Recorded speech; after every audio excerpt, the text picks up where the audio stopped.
La paz del Señor, querido hermano y querida hermana.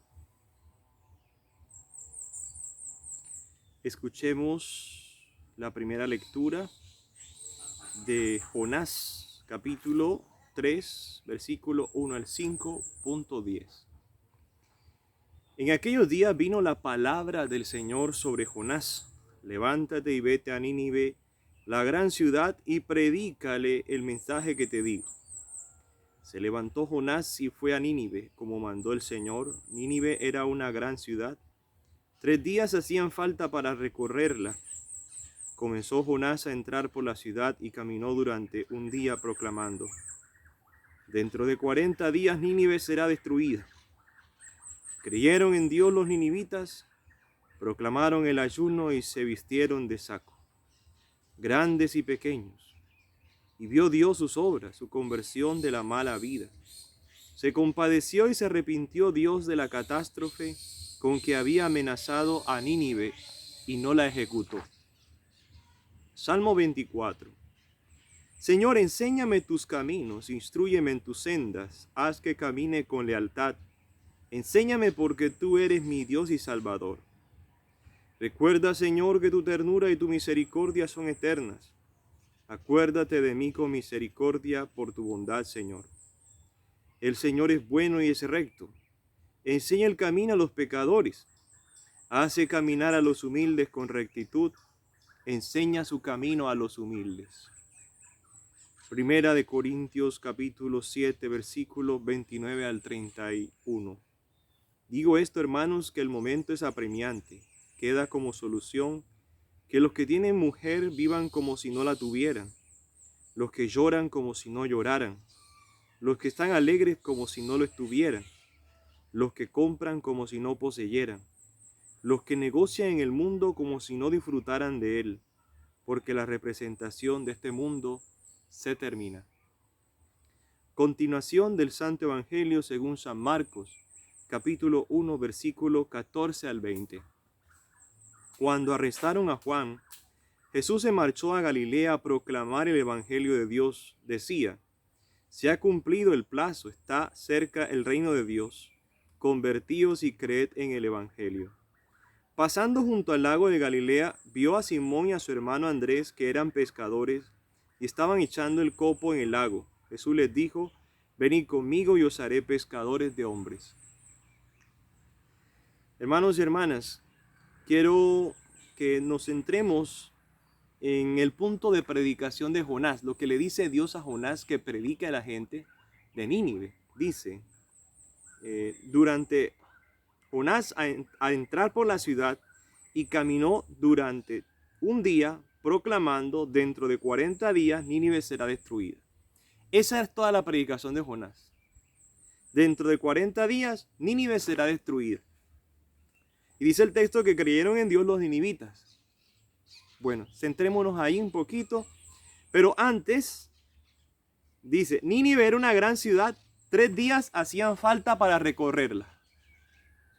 Bueno, entonces hay que decir aquí que Jonás predica en un día a Nínive la palabra de Dios y solo hacían falta 3 días para recorrer la ciudad de Nínive. ¿Cómo hizo Jonás para que en un día le predicara a toda Nínive esta palabra central? Si 3 días hacían falta para recorrerla, en un día se convirtió Nínive por la predicación de Jonás. Esto quiere decir que la palabra de Dios es mucho más fuerte y está por encima del tiempo nuestro. O sea que demoramos para recorrer la ciudad 3 días. Es decir, humanamente es difícil recorrer la ciudad. Pero divinamente, como Jonás está acompañado del poder de Dios, en un día logra convertir a Nínive. Dios no está sometido al tiempo humano. Dios es Dios y punto. Él no depende sino de su poder, de sí mismo. Ahora, la predicación de Jonás estaba centrada en el castigo de Dios para Nínive. Y Nínive logra convertirse. Mira, eso siempre ha sido así, siempre se ha predicado acerca de infierno, de purgatorio, de las postrimerías, de la muerte. El cura de Ars dice que aquí en este mundo hay misericordia, cuando ya pasemos a la otra vida hay justicia. San Alfonso María de Ligorio dice que es mucho más fácil salvarse por el camino de la justicia que por el camino de la misericordia. Y él mismo lo explica, él dice, la gente cuando elige el camino de la misericordia, las personas se relaja tanto que se confía que sus pecados no van a ser necesario purificarlos, sino que se confían en que Dios los va a perdonar y no hacen reparaciones. Hay mucha gente que se relaja, como el caso de la parábola del Señor, que dice que el amo se fue, pero encontrará este amo a este siervo que pasaba pegando a los mozos, a emborracharse, y no cumplía bien con su deber porque estaba confiado. Es decir, el peligro de la misericordia es que nos confiamos y no hacemos obras de caridad porque creemos que no las necesitamos. O no vamos a la misa porque de todas maneras Dios me va a perdonar y no importa. Como al estilo de un protestantismo que no tienen ese temor de Dios en confiarse a los sacramentos de la iglesia porque dicen que Dios los va a absolver directamente sin necesidad de un ministro sacerdote. Ese es el peligro de la misericordia de Dios. Te puedes volver protestante y creer que no tienes necesidad de hacer obras de caridad, ni ir a misa, ni confesarte, porque precisamente es que Dios te va a perdonar todas tus deudas sin necesidad de hacer penitencia ni sacrificio. Por eso San Alfonso María de Ligorio, doctor de nuestra iglesia, nos recomienda que aunque sepamos que Dios es misericordioso y Él nos va a perdonar, es mejor exigirse a uno. De hecho, el Señor nos insiste, y es una palabra que me ha llegado poderosamente a mi corazón: violentas del reino de los cielos para que los que se violentan a sí mismos, para los que hacen penitencia. Hermano, al reino de los cielos se entra por la puerta estrecha. Y el que más predicó del infierno en la Biblia fue nuestro Señor, nuestro Maestro, Jesús. Jesús fue la persona más dulce, más amorosa que ha pasado por esta vida. La más tierna. Pero no se nos olvide que Dios no solamente es misericordia, sino que si no nos sometemos a su justicia, entonces no podemos disfrutar de su misericordia. Por eso cuando el joven rico se le acerca a él, lo primero que le dice el Señor a la pregunta del joven rico, ¿qué he de hacer para tener vida eterna? Lo primero que le dice el Señor es, no es, confíate en mi misericordia, no. Ya cumpliste los mandamientos de la ley de Dios. Preguntó por la justicia, si la estaba practicando. ¿Te das cuenta? Porque Dios, cuando te quiere salvar, te exige. Porque como todo buen papá, no premia a sus hijos antes de hacer las cosas.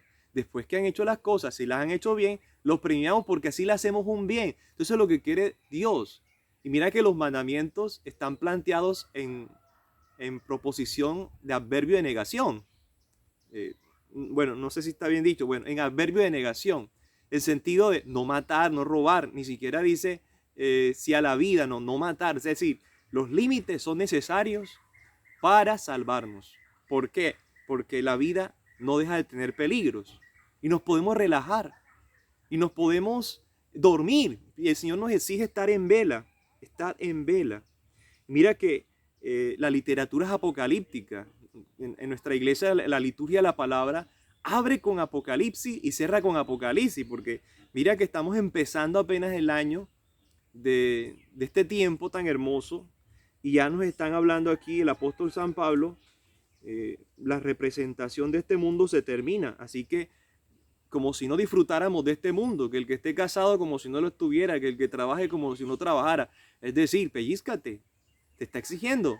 Hay un apocalipsis, hay una revelación, hay un Dios que nos exige. Mira, en otra parábola, creo que de los talentos, el Señor le dice al último, pues ¿sabías que yo soy exigente? ¿Y por qué no produjiste? O sea, nosotros tenemos que saber que Dios es exigente y tiene que serlo en orden a su justicia, porque es su naturaleza divina. Entonces, claro, tienes que sentirte amado de Dios, tienes que acogerte a su misericordia, pero para que no te relajes tanto, por favor, sométete primero a su justicia y haz las cosas bien hechas para que asegure el reino de los cielos. Por eso el Señor te dice a ti, si tu mano te hace caer, córtatela, si tu pie, es decir, no te duermas. O las vírgenes prudentes e imprudentes. Las vírgenes prudentes, ¿qué hicieron? Yo sí sé que Dios me ama, pero por si acaso voy a tener reserva, no sea que el ángel acusador me acuse y me pueda que me condene, me haga que me condene. No, sí, existe la condenación, por supuesto, el que muere en pecado mortal, por eso no te puedes relajar. Y las vírgenes imprudentes se confiaron a la misericordia de Dios, se durmieron, pero no se prepararon. Entonces, a pesar de que vivas y sepas de la misericordia de Dios y de su perdón, exígete en justicia.